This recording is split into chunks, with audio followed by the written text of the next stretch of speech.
Convido os irmãos para abrir no livro de Mateus.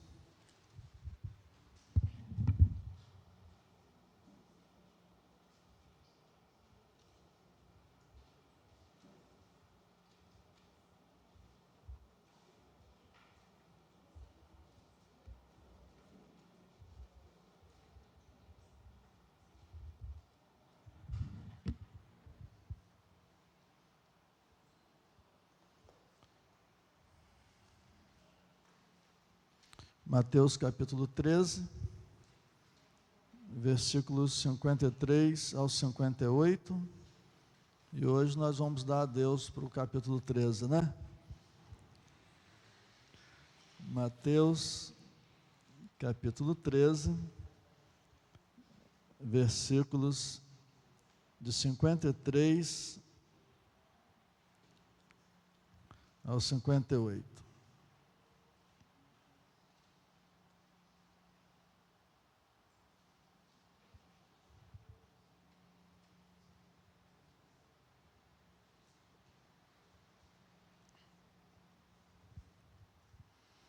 O tema do sermão: o verdadeiro milagre. Assim diz a palavra de Deus. Tendo Jesus proferido estas parábolas, retirou-se dali. E chegando à sua terra, ensinava-os na sinagoga, de tal sorte que se maravilhavam e diziam: de onde lhe vem esta sabedoria e estes poderes miraculosos? Não é esse o filho do carpinteiro? Não se chama sua mãe Maria? E seus irmãos Tiago, José, Simão e Judas? Não vivem entre nós todas as suas irmãs? De onde lhe vem, pois, tudo isto? E escandalizaram-se nele. Jesus, porém, lhe disse: não há profeta sem honra, senão na sua terra e na sua casa. E não fez ali muitos milagres por causa da incredulidade deles. Senhor, muito obrigado pela palavra. Usa-me como instrumento em tuas mãos. Convença-nos através do teu Santo Espírito. E ajuda-nos, ó Deus, a vivermos o que vamos aprender com a santa e boa palavra do Senhor. É a nossa oração em nome de Jesus. Amém. Miguel, quando veio aqui ganhar um beijo, ele veio avisar que tem cantina hoje, tá bom? Eu dei um beijo nele e não avisei, né? Mas foi isso. O verdadeiro milagre. Vamos então meditar no texto. Nesse primeiro momento, gostaria de, como introdução, compartilhar uma experiência que vivi no ministério. Pastoreando uma outra igreja, a nossa igreja fez um convite a uma igreja irmã para um intercâmbio. E no dia e próximo o horário que a igreja irmã estaria chegando, coincidiu de eu estar ainda na igreja, por mais que tivéssemos irmãos prontos para recebê-los, mas eu estava ali ainda. E como o vento tinha espalhado algumas folhas, eu peguei a vassoura e fui varrer, juntar as folhas que o vento tinha espalhado. E o ônibus chegou. E o responsável pela caravana desceu, o restante dos irmãos ficaram no ônibus e foi em minha direção. E ele então falou: boa tarde, nós somos da igreja tal, a nossa caravana chegou, e eu gostaria de falar com o pastor. E eu, segurando a vassoura, disse: eu sou o pastor. E ele olhou de pé a cabeça e disse: o senhor parece tanto com uma ovelha. Irmãos, esse foi o maior elogio que eu já recebi no ministério. Alguém me falar que eu me pareço com uma ovelha. Eu guardei isso como um elogio e fiquei feliz em ouvir aquele irmão perguntar pelo pastor, e quando eu falei que eu era o pastor, ele disse que eu era muito parecido com uma ovelha.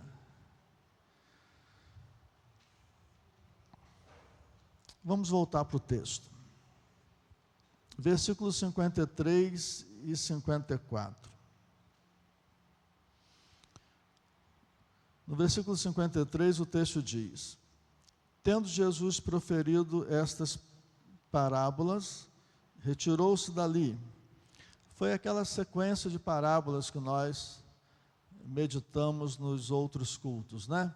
Várias parábolas, e ali ele ensinou verdades preciosas. Versículo 54. E chegando à sua terra,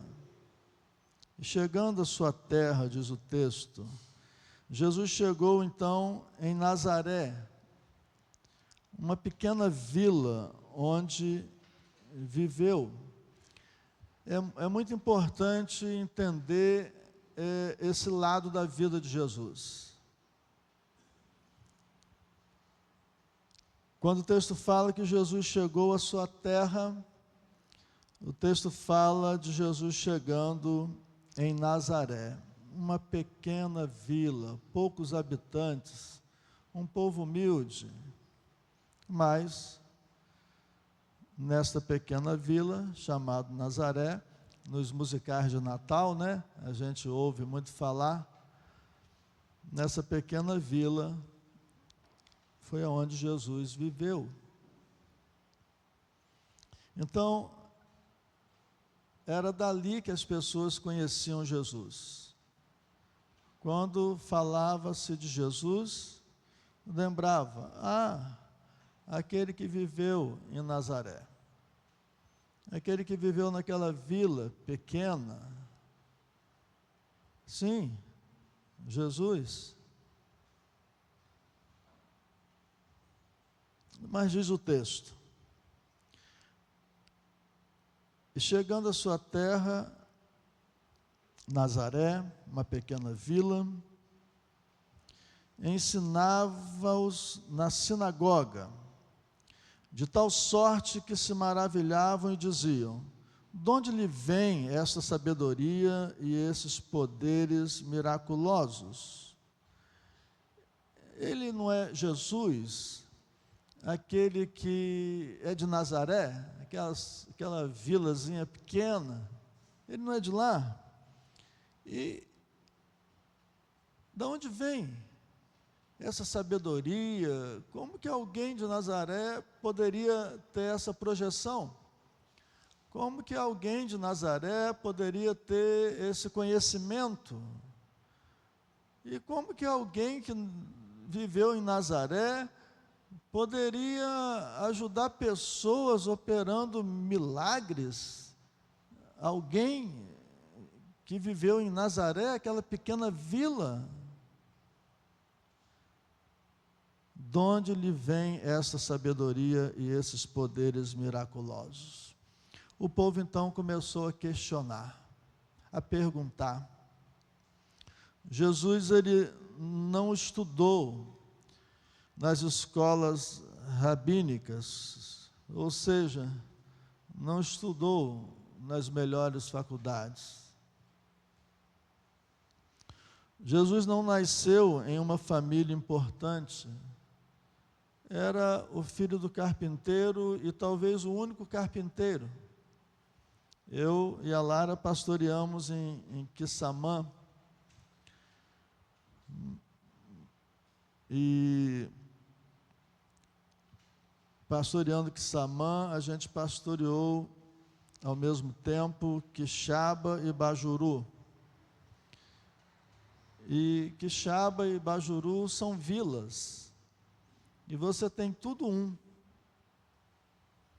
E Quissamã, mesmo sendo uma cidade de 20 mil habitantes, também algumas coisas você só tinha, era um posto de combustível, era uma agência do correio e, às vezes, um restaurante, uma pizzaria. E Jesus, que viveu em Nazaré, ele era conhecido como filho do carpinteiro, José, o carpinteiro, mas talvez o único carpinteiro daquele lugar. Então, ele era conhecido, mas por ser filho de talvez um único profissional naquela área. Não que José fosse o carpinteiro, mas porque era talvez o único carpinteiro. Isso não está na Bíblia, mas os historiadores, pesquisando a vida de José, até comentam que José era um carpinteiro meio bruto, meio grosseiro, e que Jesus é quem dava assim um acabamento às peças, porque enquanto adolescente, enquanto jovem, ajudou seu pai, naturalmente era assim o costume, e os historiadores dizem que José era meio bruto, é aquele que, você levanta uma parede, levanto, mas na hora do acabamento não era muito bom. Você trabalha com madeira? Eu trabalho, mas um trabalho meio bruto. E conta os historiadores que Jesus é quem dava aquele. Aí, até aqueles que vão além, que dependendo de algumas peças que José fazia, Jesus, além de ter que fazer o acabamento em algumas peças, tinha que operar um verdadeiro milagre para que a peça ficasse boa. Mas isso são histórias, né? Eu não tenho nenhum texto bíblico para respaldar isso. São histórias que contam-se em torno do nome de José e do fato dele ser talvez o único carpinteiro daquela pequena vila. E Jesus era conhecido como filho daquele carpinteiro. Mas Jesus não estudou nas melhores escolas. Jesus não nasceu em uma família importante. Jesus não estava relacionado a nomes importantes entre a liderança, as autoridades religiosas ou políticas da época. Jesus era um homem comum, que nasceu em uma família comum, em um lugar comum. Por isso que no versículo 54 podemos ler: chegando à sua terra, a pequena vila, ensinando-os na sinagoga, de tal sorte que se maravilhavam e diziam: de onde lhe vem essa sabedoria e esses poderes miraculosos? Então, a admiração pelo que Jesus ensinava e fazia não era uma admiração de quem está concordando, mas a admiração do que Jesus ensinava e fazia era uma admiração de quem estava discordando. Como que ele faz isso, sendo alguém que viveu em Nazaré? Como que ele faz isso, sendo alguém que é filho de um carpinteiro? Então ficavam admirados, mas não admirados de forma positiva. Admirados desconfiando. Muita desconfiança. E é muito importante entender esse lado da história da vida de Jesus, para que possamos entender o que vai acontecer mais adiante, e por não entendermos o contexto da história em torno do nome de Jesus, da vida de Jesus, aonde ele nasceu, até hoje, em 2025, por falta de conhecimento, prega-se heresias e cria-se expectativas na vida daqueles que frequentam uma igreja, expectativas que talvez jamais serão atendidas.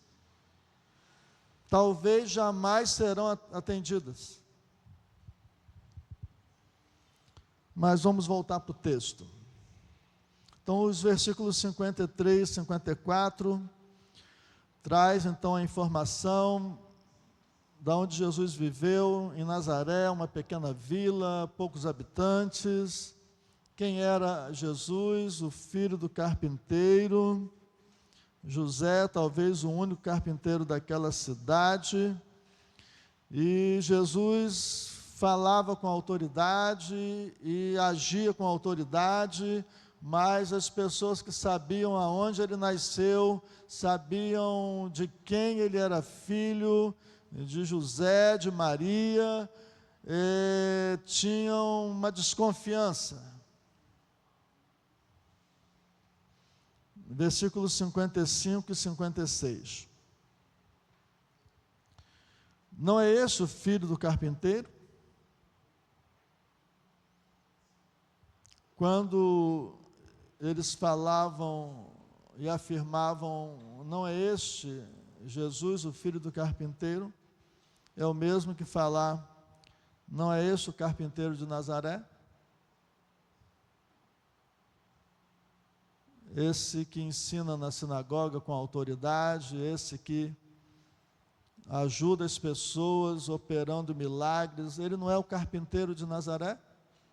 Não é aquele menino que ajuda o pai lá? Como pode então esse menino, o carpinteiro, filho lá do José, como pode falar com autoridade e operar milagres? Então, crescia uma desconfiança em torno do nome de Jesus, mas crescia uma desconfiança em relação aos seus feitos. Versículo 55 diz ainda, não é este o filho do carpinteiro? Não se chama sua mãe Maria? E seus irmãos Tiago, José, Simão e Judas? Então Jesus tinha 4 irmãos e algumas irmãs. As mulheres naquela época não eram contadas. Então o número de irmãos nós temos. O número de irmãs não se sabe. Aqui nós temos, não para nós que somos evangélicos, porque nós temos esse conhecimento, mas vivemos numa sociedade onde essa verdade não é reconhecida. Que verdade? Que Maria teve outros filhos. E não há nenhum pecado nisso. Não há nenhum pecado nisso. Mas nós, os evangélicos, entendemos isso porque está escrito ali, mas respeitamos as demais religiões que pensam de uma outra forma. Porém, um outro pensamento, a não ser aquele que está escrito ali, não tem base bíblica. Como diz o texto, não é este o filho do carpinteiro? Não se chama sua mãe Maria? E seus irmãos Tiago, José, Simão e Judas? Jesus teve irmãos, Jesus teve irmãs, Maria teve outros filhos. A missão de Deus com Maria foi que, sendo virgem, ela desse à luz ao menino Jesus, como obra do Espírito Santo, gerando o menino Jesus em Maria, virgem, tendo então Jesus o nascimento virginal. Porém, ao cumprir a sua missão, que é, por obra do Espírito Santo, gerar o Salvador, Maria casou-se com José e teve uma vida normal, como mulher de Deus, e José, homem de Deus. Uma família cristã, uma família crente, normal. O nascimento de Jesus, por intermédio de uma virgem, é porque ao nascer da Virgem Maria, Jesus então herdou ali a sua natureza humana, mas ao ser gerado pelo Espírito Santo, Jesus herdou a sua natureza divina. Então Jesus, quando viveu entre nós, foi 100% homem, gerado por Maria, mas 100% Deus, gerado pelo Espírito Santo. As duas naturezas verdadeiras e independentes. Mas o texto diz então de Jesus e de seus irmãos, e o versículo 56 ainda vai dizer: não vivem entre nós todas as suas irmãs? De onde lhe vem, pois, tudo isto? E crescia-se a desconfiança em torno do nome de Jesus, da vida de Jesus, o ministério de Jesus. Ele pregava com sabedoria, ensinava com sabedoria, ajudava as pessoas, operando milagres, mas era marcado pelo lugar que nasceu. Era marcado pela família onde foi gerado. Era marcado pelo trabalho que fazia. Mas como? Da onde vem isso? Ele não é de Nazaré, aquela pequena vila. Ele não é o filho do carpinteiro, José. Ele não é o filho de Maria. A gente não conhece os irmãos dele. A gente não conhece também as irmãs dele. O que tem aí? Desconfiança. Não davam crédito.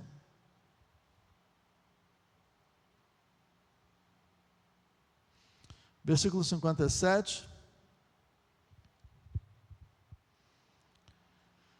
Escandalizavam-se nele.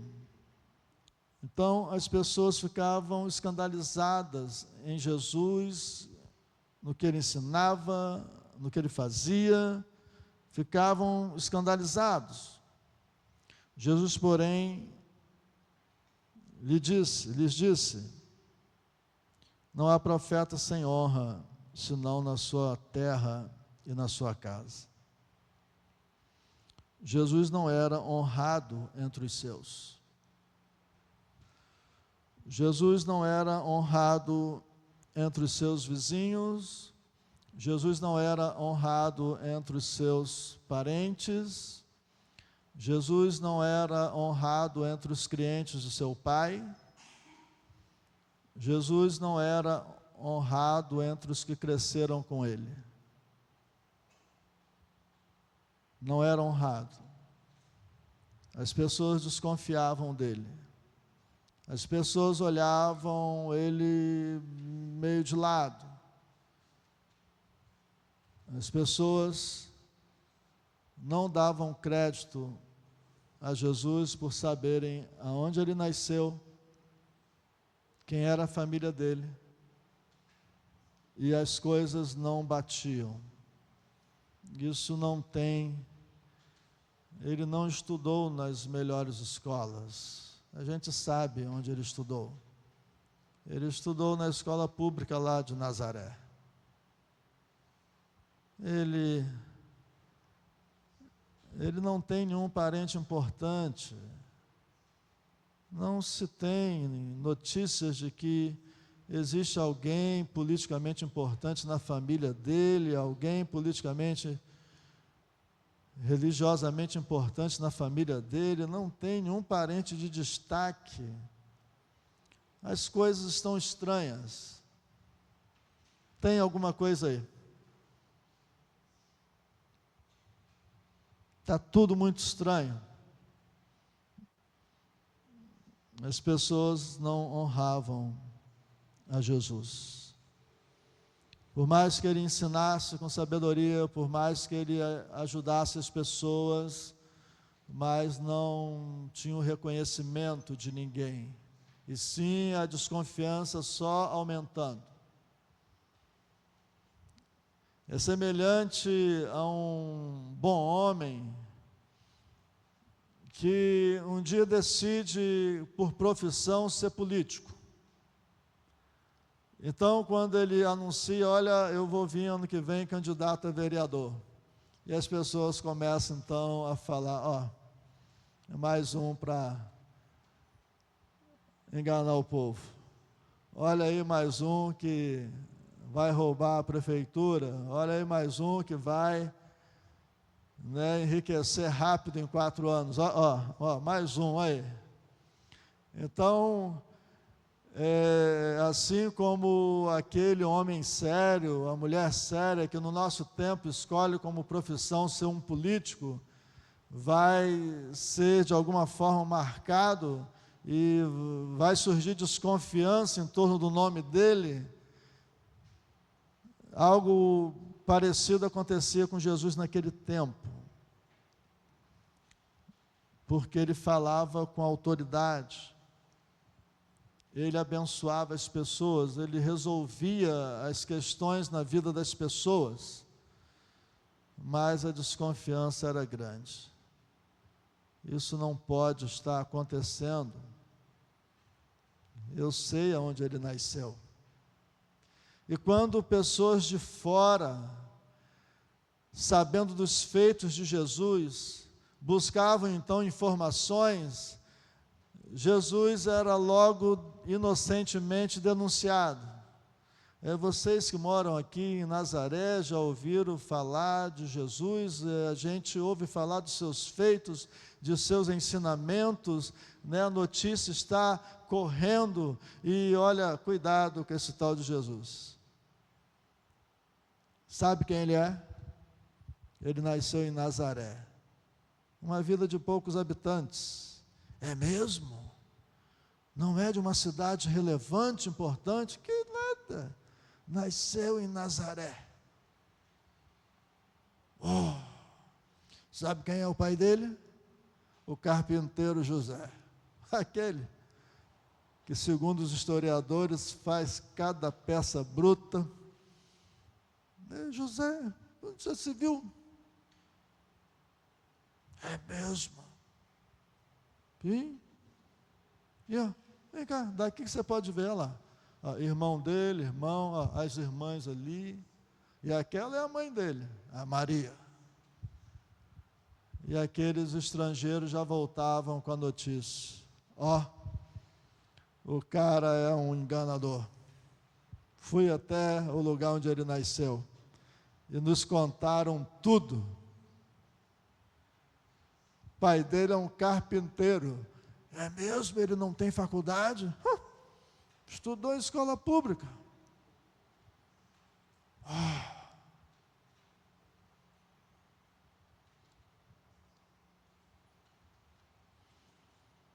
Escandalizavam-se, diz o versículo 57. Jesus, porém, lhes disse: não há profeta sem honra, senão na sua terra e na sua casa. Jesus tinha a convicção que Deus estava honrando a vida dele, o ministério dele, mas Jesus também tinha o entendimento que na própria terra ele não tinha reconhecimento, e entre os próprios parentes ele não era honrado.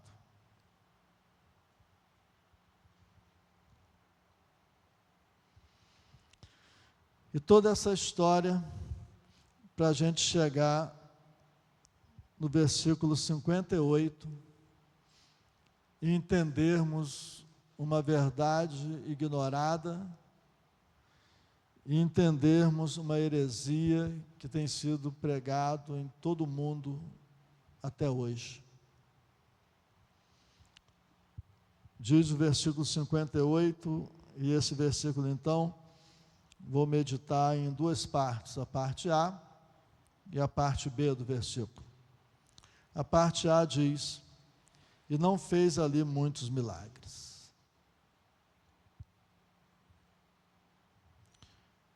Aqui está algo muito importante: milagres. Por causa dos milagres que os pregadores anunciam, muitos enchem as igrejas. E muitos pregadores falam dos milagres porque querem as igrejas cheias. E as pessoas então entram nas igrejas, milhares e milhares, por causa do que está sendo pregado, os milagres. Porém, o que são os milagres que as Escrituras registram e que aconteceram naquele tempo? O que são os milagres? Os milagres é uma forma de estabelecer o ministério de Jesus como Filho de Deus e não como o filho do carpinteiro. Esse era o propósito dos milagres. Estabelecer o ministério de Jesus como Filho de Deus e não como filho do carpinteiro. Então, Jesus, com a autoridade de Deus, fazia então o coxo andar. Jesus, com a autoridade de Deus, fazia o cego enxergar. Jesus, com a autoridade de Deus, fazia a mulher que estava com sangramento cessar o sangramento, ser curada. Jesus, com a autoridade de Deus, fazia até mesmo o morto ressuscitar. Mas esse não era o propósito do ministério de Jesus. O ministério de Jesus não é fazer cego enxergar. O ministério de Jesus não é fazer coxo andar. O ministério de Jesus não é fazer quem tem uma hemorragia ser curado. O ministério de Jesus não é fazer um morto ressuscitar. O ministério de Jesus é transformar pecadores em pecadores perdoados, e por causa do perdão e da fé serem salvos. Então, por que dos milagres? Porque Jesus era criticado. Por que dos milagres? Porque as pessoas desconfiavam dele. Por que dos milagres? Porque ele nasceu numa cidade pequena. Por que os milagres? Porque ele era filho do carpinteiro. Por que os milagres? Porque ele estudou numa escola comum. Por que os milagres? Porque ele não tinha nenhum parente importante. Por que os milagres? porque seus irmãos eram pessoas comuns, suas irmãs, meninas comuns, sua mãe, uma mulher comum.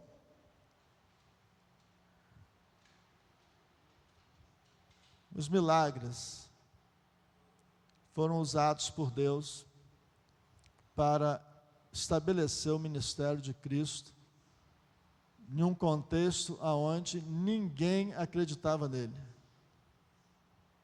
Nem os moradores da cidade, nem seus parentes, e nem os que vinham de fora, atraídos pelos ensinamentos e os feitos, porque a notícia corria mundo afora, mas quando os de fora chegavam ali para investigar, logo os moradores da cidade denunciavam.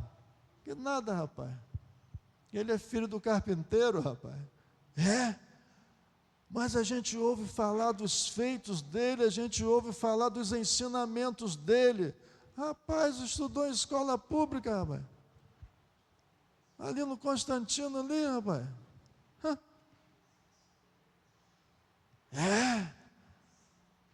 Olha lá, a família dele ali. Tudo pezinho no chão, olha lá, comendo pastel ali, tomando caldo de cana. A família dele, os irmãos, as irmãs aí.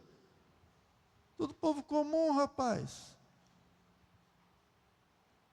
Aí as pessoas voltavam com aquela notícia. Um charlatão. Nós vimos com os próprios olhos, seus irmãos, suas irmãs, seu pai, um carpinteiro comum. E nem é dos bons.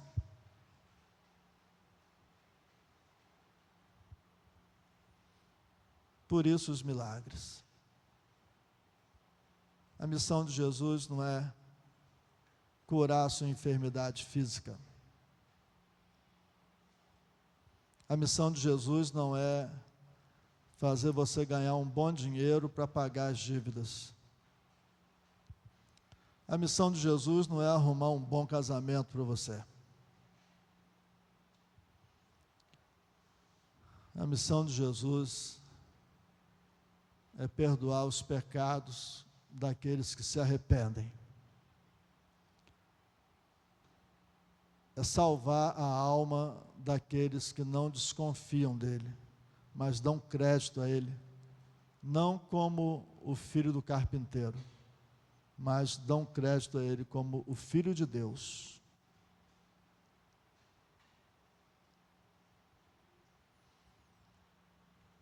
Nesta igreja, terei sempre a alegria de, como pastor, recebê-los aqui. Mas, como ouvintes desse pregador, vocês jamais serão enganados. Se entrarem aqui por causa do nome de Jesus, se deem por satisfeito em terem seus pecados perdoados e terem suas almas salvas. Isso é tudo. Se o Senhor quiser fazer uma coisinha a mais, isso é com Ele. Mas não é a missão principal da Igreja de Cristo. Nem curar, nem resolver problema de ninguém. Mas a nossa missão principal é informar que se você não se arrepender dos seus pecados, você vai para o inferno. Mas se você se humilhar e se arrepender dos seus pecados e der crédito a Jesus, não como filho do carpinteiro, mas como filho de Deus, se você reconhecer com a sua boca Jesus é Deus, e se você pedir perdão sinceramente pelos seus pecados, sim, Jesus, o Filho de Deus, te perdoa e te salva, e isso é tudo. Não entre aqui por nenhum outro motivo, porque não há nenhuma garantia que outras coisas serão resolvidas na sua vida. Mas uma coisa posso garantir: se você se arrepender e se você der crédito a Jesus como Filho de Deus, você será perdoado e a sua alma vai para o céu. E o restante, pastor? Seja responsável. Quer saúde? Faça dieta, faça exercício físico, mantenha seus exames em dia, mantenha suas consultas em dia, cuide da sua alimentação, evite o sal, evite o açúcar. Que bobagem é essa, ter uma vida descontrolada e entrar aqui para Deus regular as suas taxas? E as igrejas estão lotadas de pessoas que querem se livrar do diabetes, da pressão alta, dos boletos e tantas outras coisas, como se essa fosse a missão de Jesus. E se essas coisas não são resolvidas, então o pastor é fraco, a igreja é fraca e vão para outro lugar. Mas, lamentavelmente, pregadores pregam acerca de um Jesus que cura, que arruma casamento, que deixa as pessoas ricas financeiramente. Mas a verdadeira mensagem é que todos pecaram e todos estão afastados da glória de Deus. Mas aqueles que sinceramente se arrependem, aqueles que dão crédito a Jesus, não como filho do carpinteiro, mas como filho de Deus, são perdoados, são salvos, vão para o céu, terão a vida eterna, e isso é tudo.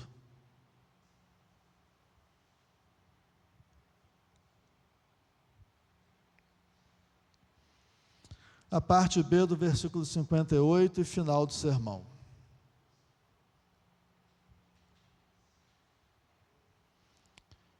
E não fez ali muitos milagres, por causa da incredulidade deles. A incredulidade afasta uma pessoa do verdadeiro milagre, o perdão dos pecados e a salvação da alma.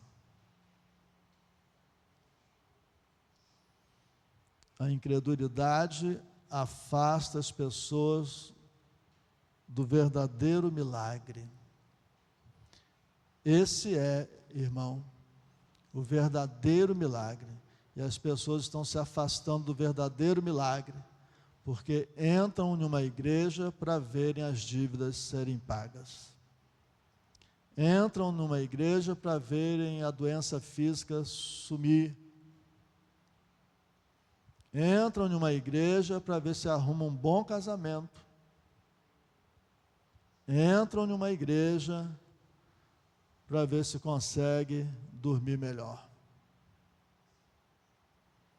Mas poucos entram para abandonar os pecados. Poucos entram para pedir perdão. E poucos entram preocupados com a salvação da alma. Pouquíssimos. Por isso que a Bíblia diz: muitos serão chamados, mas poucos escolhidos.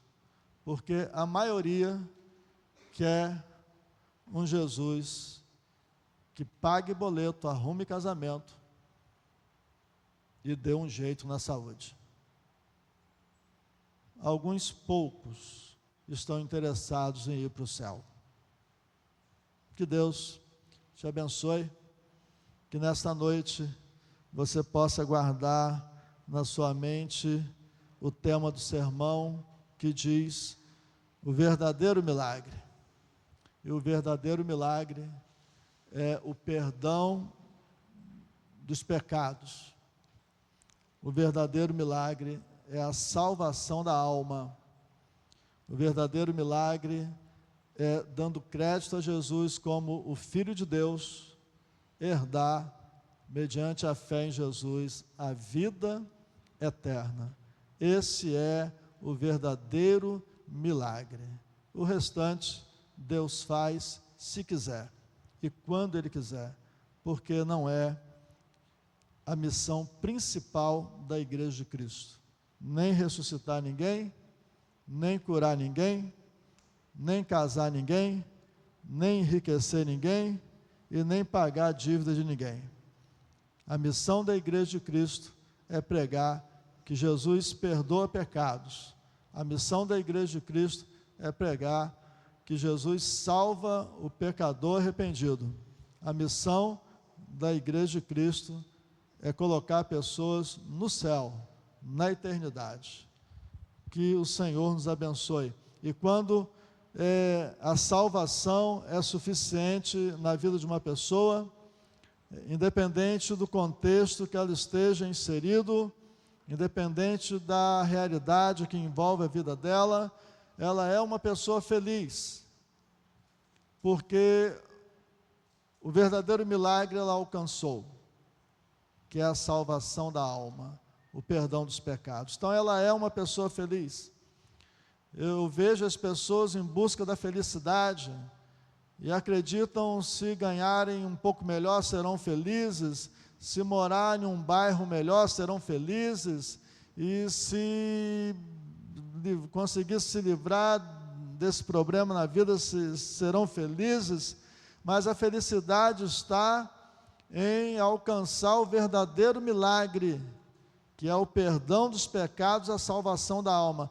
O ser humano que alcança o verdadeiro milagre, ele é feliz, independente de onde mora, o quanto ganha e como está a vida dele hoje. Porque ele sabe que a dificuldade maior, que é livrar-se do inferno, isso foi resolvido pedindo perdão e confessando Jesus como Senhor e Salvador. Agora o restante, irmãos, disciplina. O restante, irmãos, vamos trabalhar. O restante, irmãos, vamos estudar. O restante, irmãos, vamos parar com essa bobagem de ficar vendo vídeos rápidos, que só polui a sua mente.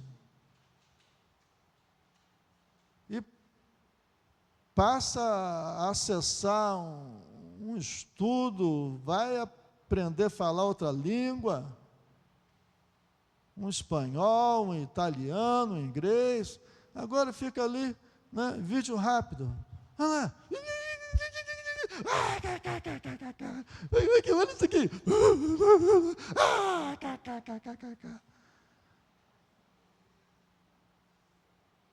Vídeos rápidos produz pessoas desatualizadas, produz pessoas alienadas, produz pessoas que não sabem ler, não sabem escrever, não sabem fazer conta.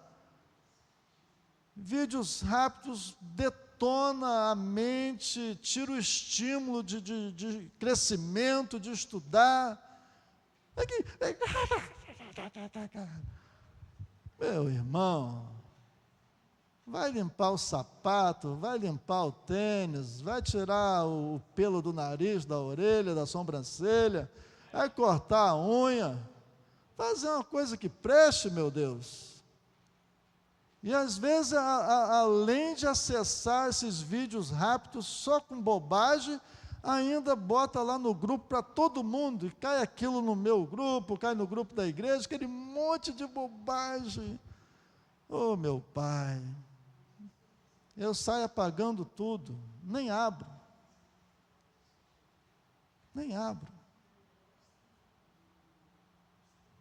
Que meu tempo não sobra para isso, querido. Tenho tanta coisa para fazer, vou ficar abrindo vídeos rápidos de uma pessoa lá.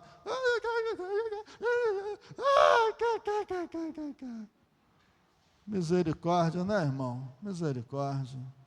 Você é o que você vê, você é o que você escuta. você é os vídeos rápidos que você acessa. Esse é você.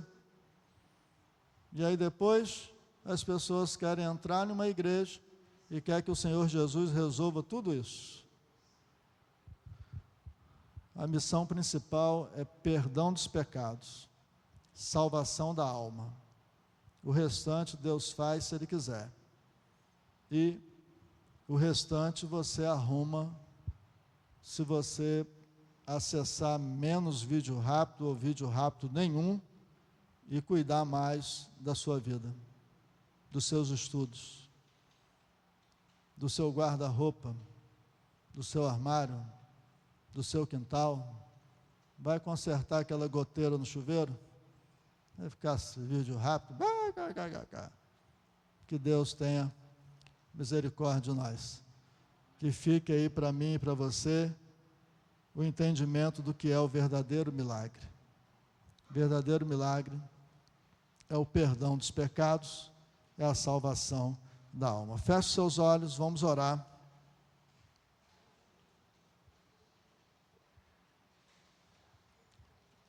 Eu gostaria de orar por sua vida. A igreja está intercedendo nesse momento. E se o Espírito Santo falou ao seu coração, se nesta noite você quer tomar uma decisão, nós queremos orar por você. Se na noite de hoje, ao ouvir a palavra de Deus, você reconhece que é um pecador, se nessa noite você se arrepende dos seus pecados, se nesta noite publicamente você quer confessar Jesus como Senhor e Salvador, nós queremos orar por você. Tem alguém nessa noite que quer entregar a vida para Jesus? Levante sua mão. Pastor, eu quero nesta noite confessar Jesus como Senhor e Salvador. Levante sua mão. Tem alguém? Tem alguém que está afastado e na noite de hoje quer se reconciliar? Pastor, estou afastado, mas quero voltar a servir. Levante sua mão. Quero orar por você. Tem alguém assim? Tem alguém nessa noite que crê em Jesus e quer se preparar para o batismo? Pastor, creio em Jesus, quero me preparar para o batismo, quero ser discipulado e ser batizado e através do batismo me tornar membro dessa igreja. Tem alguém que crê em Jesus e quer se preparar para o batismo? Levante sua mão. Tem alguém? E ainda pergunto, tem alguém que está em plena comunhão? Pastor, está tudo certinho comigo, eu estou em plena comunhão, mas estou morando aqui perto, estou conhecendo a igreja, quero congregar aqui. Tem alguém assim que está em plena comunhão e quer congregar aqui? Levante sua mão. Quero orar por você. Tem alguém? Nós vamos então encerrar o culto. Convido os aniversariantes do mês de fevereiro para que venham à frente, para que possamos orar por sua vida. Tem o Carlos, mais alguém em fevereiro? Vem à frente para que possamos orar por você. Deus te abençoe, Carlos. Tem alguém que tem algum motivo de oração e queira colocar esse motivo no altar do Senhor? Pastor, tem um assunto que eu preciso aí da intervenção de Deus. Coloque no altar do Senhor o seu motivo. Vamos orar por esse assunto.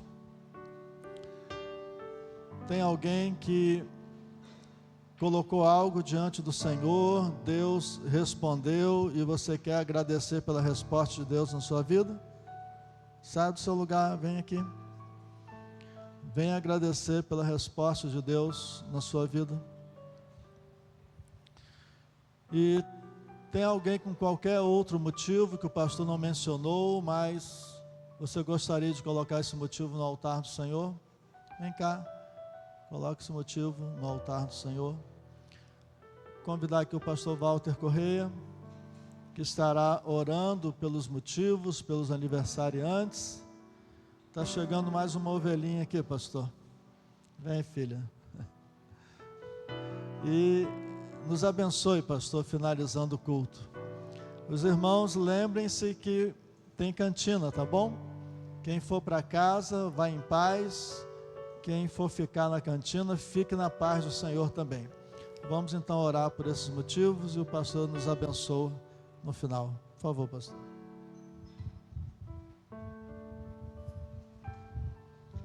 Vamos ficar em pé, irmãos.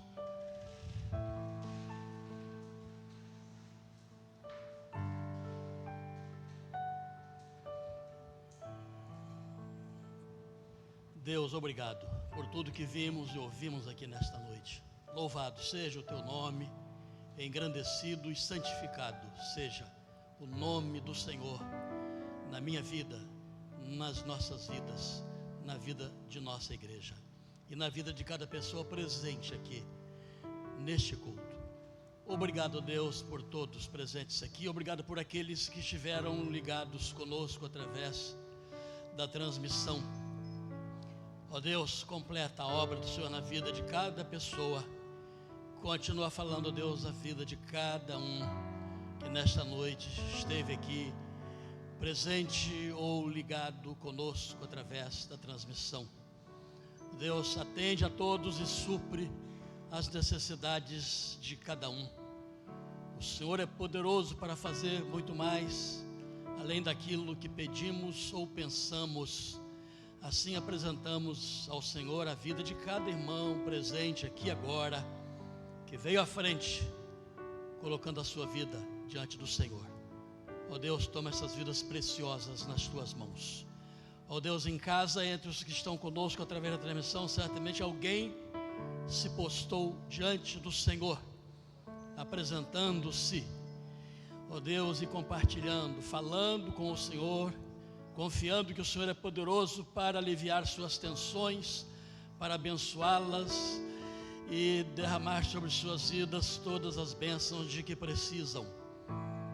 O Senhor, tu sabes todas as coisas, tu és o nosso Deus, o Deus todo-poderoso. Ó Deus, o Senhor é perfeitamente bom.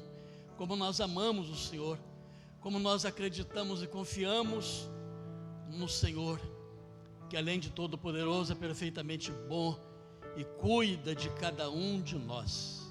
Ó Deus, assim toma cada um nas tuas mãos, os irmãos que vieram à frente, ó Deus, agradecendo pelo aniversário, aqueles que vieram com algumas dificuldades que precisam ser resolvidas pelo Senhor, alguns que vieram, ó Deus, por motivo de enfermidade.